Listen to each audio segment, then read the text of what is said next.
Bab 781, Lemah tak terlukiskan. Mendengar perkataan Tuan Pagoda, Sander Ye tertegun. Tanpa berani berpikir terlalu banyak, Sander Ye langsung menghilang. Saat dia muncul kembali, dia sudah berada di depan Yinia. Saat dia melihat pemandangan di lapangan, Sander Ye tetap di tempatnya. Dia melihat waktu dan ruang di sekitar Yinia telah berubah menjadi bentuk yang aneh, seolah-olah telah dipotong menjadi potongan-potongan yang tak terhitung jumlahnya oleh pisau. Yinia ada di dalamnya dan memainkan waktu dan ruang di depannya, dan fragmen-fragmen itu ternyata sedang diatur ulang dan disortir.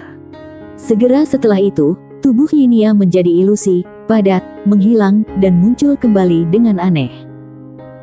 Dan di ruang dan waktu yang aneh itu, Yinia semakin bermain dengan semangat, sehingga ruang dan waktu di sekeliling mulai bergetar. Tak hanya itu, ruang dan waktu di sekitarnya perlahan mulai menjadi ilusi. Melihat pemandangan di depannya, wajah Sander Ye penuh keraguan. Tuan Pagoda, apa yang dia lakukan? Pagoda kecil berkata dengan cemas, tolong suruh dia berhenti, aku tidak tahan. Mendengar ini, Sander Ye dengan cepat berkata, Yinia. Mendengar kata-kata Sander Ye, Yinia tiba-tiba berhenti di ruang dan waktu yang aneh. Dia mengangkat kepalanya dan melirik ke arah Sander Ye, lalu menyeringai dan mengambil langkah maju. Dengan langkah ini, ruang dan waktu di belakangnya kembali normal dalam sekejap, dan area sekitarnya kembali normal. Ruang dan waktu yang awalnya bergetar perlahan kembali menjadi tenang. Sander Ye buru-buru bertanya, Yinia, apa yang baru saja kamu lakukan? Yinia tersenyum tipis, lalu berkata, waktunya. Suaranya masih lembut dan pelan. Sander Ye sedikit bingung, waktunya. Yinia mengangguk, ya. Sander Ye berkata dengan suara yang serius, bisakah kamu memberi aku rincian lebih lanjut? Satu pemikiran, waktunya reorganisasi. Sander Ye semakin bingung, waktunya reorganisasi. Yinia berkedip, kamu tidak bisa. Sander Ye. Melihat Sander Ye tertegun, Yinia mengerucutkan bibirnya dan tersenyum, tapi tidak berkata ara-ara. Sander Ye dengan rendah hati bertanya, apa itu reorganisasi waktu? Yinia memandang Sander Ye dan berkedip, seolah dia bingung dengan pertanyaan ini. Melihat ekspresi polos Yinia, Sander Ye tiba-tiba merasa sedikit malu, karena ekspresi orang lain seolah berkata, apa kamu tidak mengerti hal sesederhana itu? Yinia berjalan mondar-mandir dengan tangan di belakang punggung untuk waktu yang lama, mengerutkan kening sambil berpikir. Sander Ye bingung, apa yang gadis ini lakukan? Setelah beberapa saat, Yinia berhenti, lalu menatap Sander Ye, dan berkata dengan sedikit malu, aku tidak tahu bagaimana menjelaskannya kepada kamu. Ekspresi Sander Ye membeku. Haha. Pagoda kecil tiba-tiba tertawa. Sander Ye tetap diam. Harus dikatakan bahwa dia dipukul, dan dia tidak dapat membantahnya. Tentu saja, dia berpikir terlalu banyak. Yinia memang tidak biasa. Yinia adalah yang pertama dalam sejarah yang dapat menata ulang ruang dan waktu di sini. Dengan kata lain, kendali waktu dan pencapaian pihak lain pasti sangat menakutkan. Orang seperti ini tidak bisa hanya berada di ranah Shinto. Setelah memikirkan ini, Sander Ye memandang Yinia dan berkata sambil tersenyum, kalau begitu, bisakah kamu mengajariku? Yinia sedikit ragu. Sander Ye tersenyum dan berkata, apakah tidak boleh? Yinia melirik Sander Ye, dan kemudian berbisik. Kamu, mungkin sedikit lemah, tidak dapat menahan kekuatan waktu. Ekspresi Sander Ye langsung membeku. Haha. Pagoda kecil tertawa lagi. Jarang sekali melihat si kecil ini kempes, dan itu adalah jenis yang tidak bisa dibantah. Sander Ye berpikir sejenak dan kemudian berkata, seberapa lemahnya aku? Yinia diam-diam melirik Sander Ye dan tidak berkata apa-apa. Sander Ye tersenyum dan berkata, tapi itu tidak masalah. Pada pemikiran pertama, dia menggelengkan kepalanya. Sander Ye tersenyum dan berkata, katakan saja padaku. Aku hanya ingin tahu. Jangan khawatir, aku tidak akan terpukul. Aku memiliki kualitas psikologis yang sangat kuat, sungguh. Yinia ragu-ragu sejenak, lalu berkata, lemah tak terlukiskan. Sander Ye, haha. Pagoda kecil tertawa keras lagi, dengan sangat arogan. Sander Ye tidak berbicara lagi kali ini. Tentu saja bukan karena marah, tapi karena shock. Kekuatannya saat ini jelas tidak sebaik orang yang membuka jalan sendiri, tapi jelas tidak lebih lemah dari master di alam keilahian 100%. Tapi, meski begitu, di depan Yinia, dia sangat lemah.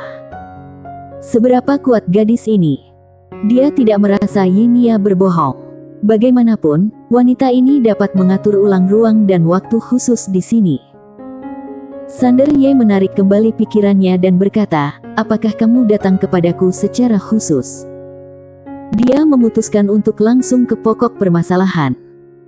Karena pihak lain tidak bermusuhan, itu pasti untuk hal lain, dan dia sangat ingin tahu untuk apa pihak lain datang menemuinya. Selain itu, Yinia jelas bukan dari alam semesta Guanxuan, dan dia baru saja keluar dari alam semesta Guanxuan, dan tidak mengenal orang-orang dari alam semesta lain. Yinia berkedip dan tidak berbicara. Melihat Yinia terdiam, Sander Ye menggelengkan kepalanya dan tersenyum, sedikit tidak berdaya. Dia tidak menanyakan pertanyaan lagi, tapi mengeluarkan manisan Hao dan menyerahkannya kepada Yinia. Yinia memandangi manisan Hao di depannya dengan sedikit keraguan. Sander Ye tersenyum dan berkata, cobalah. Yinia ragu-ragu sejenak, lalu mengambil manisan Hao dan hendak memakannya. Sander Ye tiba-tiba berkata, tunggu sebentar. Saat dia berbicara, dia mengambil manisan Hao, melepas bungkusnya, dan berkata sambil tersenyum, cobalah sekarang. Yinia tersenyum tipis, lalu mengambil manisan Hao dan menjilatnya dengan lembut. Rasanya manis, asam dan rasanya sangat enak, jadi dia menjilatnya beberapa kali lagi. Sander Ye tersenyum dan berkata, apakah kamu menyukainya? Yinia mengangguk cepat, enak. Saat dia mengatakan itu, dia terus menjilatnya beberapa kali lagi, dan semakin dia menjilat, dia menjadi semakin ketagihan. Sander Ye berkata dengan serius, ini adalah benda paling berharga di alam semesta kami, yang disebut manisan Hao, yang dipadatkan dari buah Tao abadi yang legendaris. Dia mekar setiap 50.000 tahun sekali dan menghasilkan buah setiap 50.000 tahun sekali. Mungkin hanya ada segelintir dari mereka yang tersisa di alam semesta saat ini. Pagoda kecil. Yinia berkedip, lalu berkata, apakah ini sangat berharga? Setelah itu, dia dengan cepat menyerahkan manisan Hao kembali ke Sander Ye. Sander Ye melihat manisan Hao yang diserahkan oleh Yinia dan terdiam. Alasan kenapa dia mengatakan itu wajar saja bukan karena dia ingin membodohi seseorang, tapi hanya sebagai ujian. Gadis ini, dia benar-benar tidak mengenal manisan Hao. Bagi seseorang yang bahkan tidak mengenal manisan Hao, seberapa tinggi lingkaran dan kelasnya. Sander Ye menggelengkan kepalanya sedikit dan berhenti memikirkannya. Bagaimanapun, pihak lain tidak bermusuhan untuk saat ini. Kalau benar-benar bermusuhan, dia hanya bisa memanggil bibi maka wanita bergaun polos untuk menangani. Bibi bergaun polos berspesialisasi dalam menangani semua pembangkang. Kali ini, Yinia mengembalikan manisan Hao ke tangan Sander Ye, lalu berkata, makanlah. Sander Ye tersenyum, lalu menyerahkan manisan Hao itu kepada Yinia dan berkata sambil tersenyum, kamu sudah memakannya. Dia tiba-tiba merasa sedikit malu. Dia tiba-tiba mengeluarkan lembaran kristal tipis dari tas bambu kecilnya dan menyerahkannya kepada Sander Ye. Saat cahaya kristal tipis ini muncul, pagoda kecil tiba-tiba berkata dengan ngeri, brengsek, suruh dia menyimpannya, cepat. Yinia sepertinya menyadari sesuatu saat ini, dia dengan cepat menjentikkan tangan kanannya, dan kekuatan misterius menyelimuti potongan cahaya kristal itu. Sander Ye terkejut, apa ini? Saat itu, dia benar-benar merasa tercekik. Yinia tersenyum tipis dan berkata, keabadian. Sander Ye sedikit bingung, keabadian. Yi berpikir mengangguk, kamu dapat memampatkan satu alam semesta menjadi proton primitif. Sander Ye. Yinian menyerahkan potongan cahaya kristal itu kepada Sander Ye dan berkata sambil tersenyum, untuk kamu.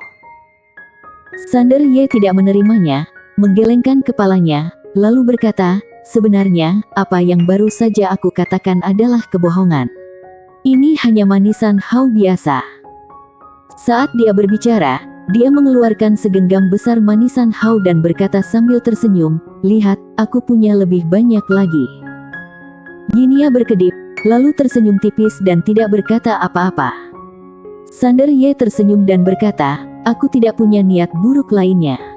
Aku hanya ingin melihat apakah kamu tahu tentang manisan hau. Terbukti kamu tidak tahu tentang manisan hau. Setelah mengatakan itu, dia meletakkan manisan hau dan potongan cahaya kristal di tangan Yinia. Tanpa berkata apa-apa lagi, dia berbalik dan meninggalkan pagoda kecil itu. Di tempat yang sama, Yinia melihat manisan hau dan potongan cahaya kristal di tangannya. Setelah merenung sejenak, dia tersenyum sedikit. Biarpun hanya bisa melihat separuh wajahnya, dia tetap menawan. Di luar menara, pagoda kecil tiba-tiba berkata, kenapa kamu tidak menginginkan benda itu? Benda itu pasti nomor 2 setelah pedang King Xuan di tanganmu. Sander Ye menggelengkan kepalanya, kalau aku benar-benar mengambil benda itu, apakah aku masih manusia? Biarpun dia rakus akan uang, dia tetap punya prinsip. Pagoda kecil berkata dengan suara yang serius, asal-usul gadis kecil ini pasti sangat rumit. Sander Ye mengangguk, Tuan Pagoda, kenapa kamu mengatakan dia datang kepadaku dengan sengaja? Harta karun, menurutku itu tidak mungkin, karena dia hanya menunjukkan ketertarikan pada pedang King Xuan atau waktu dan ruang di menara tapi tidak ada niat merampoknya. Tapi kalau bukan karena harta, lalu kenapa? Pagoda kecil berkata, jangan mengkhawatirkan begitu banyak. Kalau orang yang datang itu baik, maka bertemanlah dengannya. Kalau orang yang datang itu jahat, hancurkan dia. Sander Ye tertawa. Ya, dia sebenarnya tidak perlu terlalu khawatir. Terlebih lagi, sejauh ini, orang tidak memiliki niat jahat. Pada saat ini, lautan awan di kejauhan tiba-tiba bergulung. Detik berikutnya, awan tiba-tiba pecah, dan kemudian, seorang pria berpakaian hitam dan membawa pisau panjang perlahan keluar. Melihat pria yang membawa pisau itu, Sander Ye langsung mengerutkan kening. Pria yang membawa pisau itu memandang Sander Ye dengan wajah tanpa ekspresi, kita bertemu lagi. Sander Ye melirik pria yang membawa pisau dan tersenyum tipis, saudaraku, kita tidak punya keluhan, jadi kenapa repot-repot? Pria dengan pisau itu menatap ke arah Sander Ye dan langsung menyela Sander Ye, menurutku kamu menyebalkan, tapi jelek. Saat ini, Sander Ye tiba-tiba menghilang. Pria dengan pisau itu tiba-tiba mengecilkan matanya dan tiba-tiba menghunus pisaunya dan menyayatnya. Jelek. Pedang Sander Ye langsung menghancurkan pisau pria yang membawa pisau tersebut, dan kemudian pedang tersebut langsung menembus alis pria tersebut, menguncinya di tempatnya. Pedang King Xuan. Sander Ye menjentikkan pakaiannya, lalu berkata, jangan menyela aku saat aku sedang berbicara, mengerti? Setiap orang bersambung.